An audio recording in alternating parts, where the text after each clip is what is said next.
One of the most annoying things in business is when your competitors are getting ahead of you and you don't know why.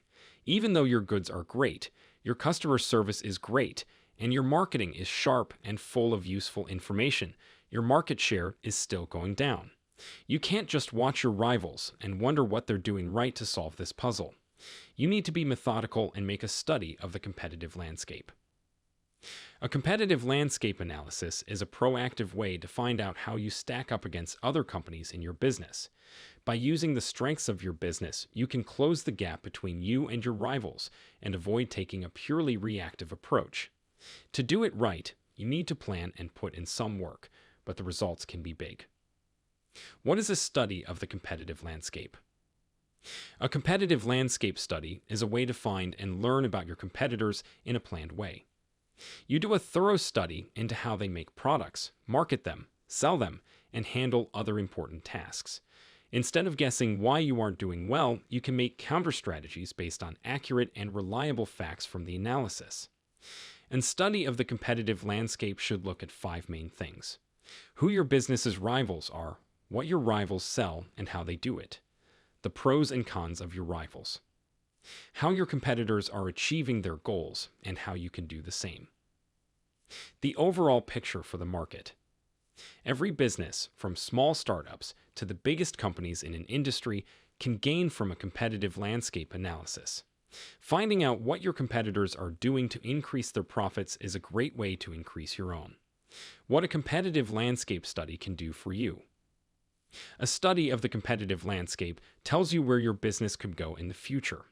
In the short run, it shows what needs to be done next. By taking a careful look at what your competitors are doing, you can find out more about your potential customers and how you can reach them better. When you look at the competition, you can also get a better idea of what your company's unique value proposition, UVP, is.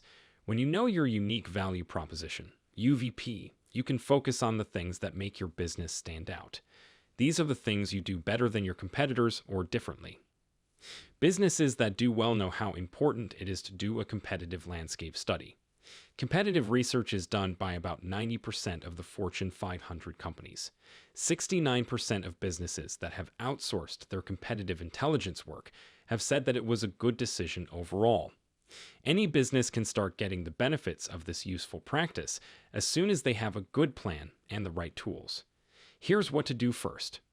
8 steps to make a framework for analyzing the competitive scene. 1. Get in order. If it's not organized or ordered, reams of raw data won't tell you much. The first step is to make an organization tool for your info.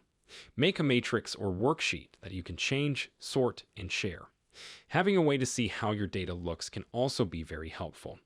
You'll end up with a lot of different data and information to record, but you can start by making a list of your known rivals and putting them into groups. 2.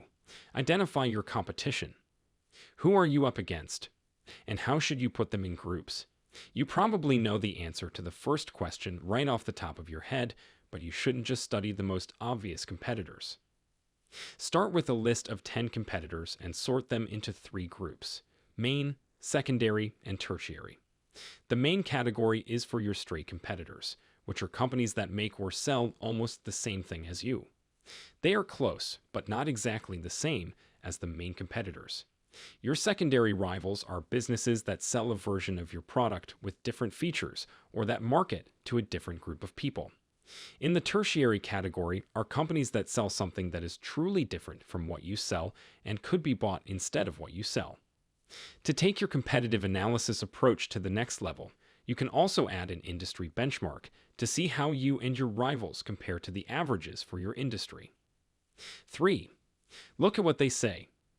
Once you know who the players are, you can start to look at the information they put out and figure out what it means. Pay attention to how they advertise, the way they show things, their website and everything they put on it, blogs, white papers, ebooks, testimonials, emails, etc. Videos, webinars, and podcasts are all types of multimedia material. Using software tools to find and scrape the material is one way to do this. Don't be afraid to do study by hand when you need to. Pretend you're a customer and go through the buying process to see what material your competitors offer. See what topics, ways of communicating, and choices about branding stand out the most. 4. Check their social media pages. Social media is one of the best ways to find out about your competitors. Buyers are looking to social media more than ever to get real, unfiltered information and talk about what they might buy. Businesses that sell to consumers and businesses that sell to other businesses are both rushing to meet this demand with a strong social media presence, a consistent voice, and a lot of material. Most of the time, social media is the best place to get a sense of a company's brand image. It's an easy way to find out about their latest marketing plans and how they interact with their customers. Because social media is so big, tools that help you listen to it can be very helpful. In fact, using social listening for competitive analysis can help you make sure you're keeping an eye on the right hashtags, keywords, and conversations that might be happening that are important to your business. 5. Look at their business plan and products. When you watch and listen in all the right places, you'll be able to see the bigger picture of your competitor's marketing plan. What you're looking for is: where are they putting the most effort into marketing? Where do they buy the ads? What perks are they giving buyers to get them deeper into their sales funnel? Pay close attention to the CTAs in their text. Look at their opt-ins to see where and how they ask potential customers to sign up for more information. Join their email list to see for yourself how they organize and order their email marketing. Find out if they are advertising any special deals or free stuff. With this knowledge, you can figure out how they try to turn leads into customers. 6. Look at what they're offering and how much it costs. You don't just look at what your competitors do so you can copy them. Sometimes you can see what isn't working, which is something you don't want to do.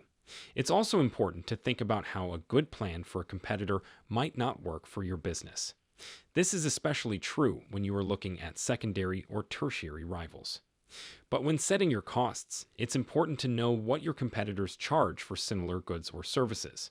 You can't win the battle for people if you charge too much. On the other hand, lowering competitors' prices by a lot can mean lower quality or less customer service.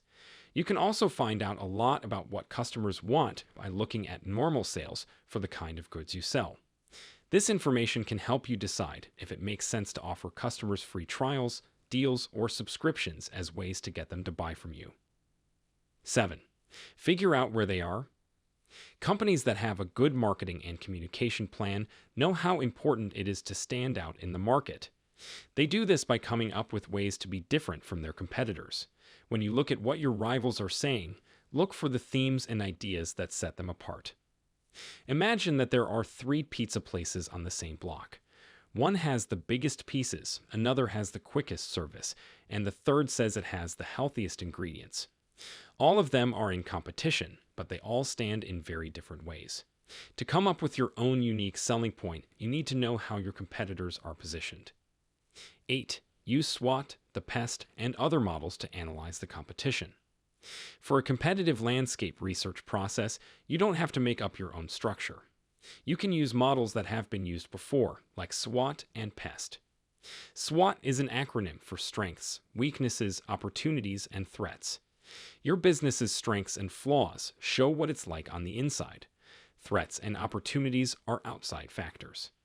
In a competitive landscape analysis, you try to figure out the SWOT factors of your rivals so you can compare them to your own. Pest is an additional framework that looks at external issues in more depth. It looks at how a business responds to political, economic, social, technological, and sometimes legal and environmental forces. You can look into other models, but SWOT and Pest are the ones you need to start with.